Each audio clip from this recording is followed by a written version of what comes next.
For example ಲೈಕನ್ ಪ್ಲಾನೆಸ್ ಅಂತೀವಿ. ಲೈಕನ್ ಪ್ಲಾನೆಸ್ಗೆ ಅದು autoimmune disorder ಆಯ್ತಾ. ಇದಕ್ಕೇನೋ ಟ್ರೀಟ್ಮೆಂಟ್ ಇದೆನಾ? 100% ಟ್ರೀಟ್ಮೆಂಟ್ ಇದೆ. ಬಟ್ ಅವಶ್ಯಕತೆ ಅನುಸಾರವಾಗಿ ನಾವು ಡಿಸೈಡ್ ಮಾಡಬೇಕು. ಇವಾಗ ಎಲ್ಲರೂ ಜಗತ್ತು ಪೂರ್ತಿ ನೀವು ಯಾವುದೇ ಆಯುರ್ವೇದ ಚಾನೆಲ್ ನೋಡಿಬಿಟ್ರೆ, ಇನ್ನೊಂದು ಯಾವುದೋ ನೋಡಿಬಿಟ್ರೆ ಸೋರಿಯಾಸಿಸ್ಗೆ ಭಯಂಕರ, ಕಿಟಿಪ ಕುಷ್ಠ, ಏಕಕುಷ್ಠ, ಇದಕ್ಕೆ ಟ್ರೀಟ್ಮೆಂಟ್ ಇದೆನಾ? ಎಸ್ ಇದೆ. ಪೇಷಂಟ್ ಆರಾಮಾಗ್ತಿದ್ದಾವೆ.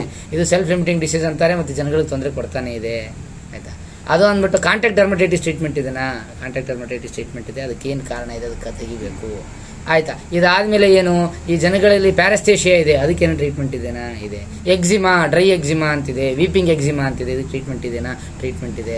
ನೀವು ಡರ್ಮಟಾಲಜಿಸ್ಟ್ ಹತ್ರ ಹೋಗ್ಬಿಟ್ಟು ಕೇಳಿದ್ರೆ ಈ ಥರದ್ದು ಮಾತ್ರ ಇಷ್ಟು ತಿಂಗಳ ತಗೋಬೇಕು ಅಂತ ಬರೆದು ಕೊಡ್ತಾರೆ. ಪಾಪ ಅವರು ಕ್ಲಿಯರ್ ಆಗಿ ಹೇಳ್ಬಿಡ್ತಾರೆ ಏನು ಅಂತ ಹೇಳಿದ್ರೆ, ಇದು ಈ ಕಾಯಿಲೆ ಈ ಥರ ಇರುತ್ತೆ ಅಂತ. ನಮ್ಮ ವೈದ್ಯರು ಏನು ಹೇಳ್ತಾರೆ, ಇದು ಅದೊಂದು ಬಿಡಿ ಆರಾಮಾಗುತ್ತೆ ಅಂತ. ಅಲ್ಲಿ ತಪ್ಪು ಕಲ್ಪನೆಗಳು ಜನಗಳಿಗೆ ಇರುತ್ತೆ ಮತ್ತು ವೈದ್ಯರಿಗೆ ಇರುತ್ತೆ. ಯಾಕೆ ಹೇಳ್ತಾ ಇದ್ದೀನಿ ಮಾತು ಅಂತ ಹೇಳಿದ್ರೆ, ಒಂದು ಚರ್ಮದಲ್ಲಿ ಬದಲಾವಣೆ ಆಯಿತು ಅಂತ ಹೇಳಿದ್ರೆ ಮಿನಿಮಮ್ 3 ತಿಂಗಳ ಬದಲಾವಣೆಗೆ ಟೈಮ್ ಬೇಕು.